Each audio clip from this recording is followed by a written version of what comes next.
भोंदू अशोक खरातला आज कोर्टात हजर केलं जाणार आहे।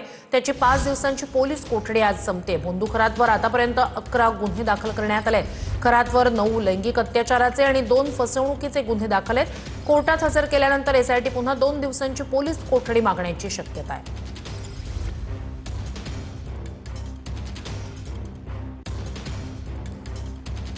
तर या दरम्यान एसआयटीच्या हाती काय काय लागलंय पाहूया। एसआयटीला चौकशी दरम्यान वापरलेली 5 काडतुसं आढळली आहेत।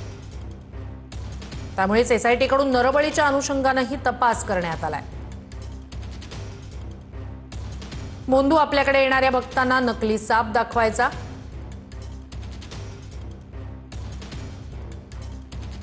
अंगठ्या, अत्तर, चिंचुके आणि मध देऊन लोकांची फसवणूक करायचा।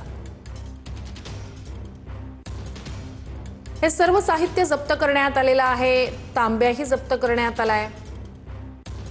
एसआयटीकडून जादूटोण्याच्या अनुषंगानेही तपास केला जातोय। अशोक खरातच्या ऑफिसमधून तांत्रिक पुरावेही गोळा केले गेलेत।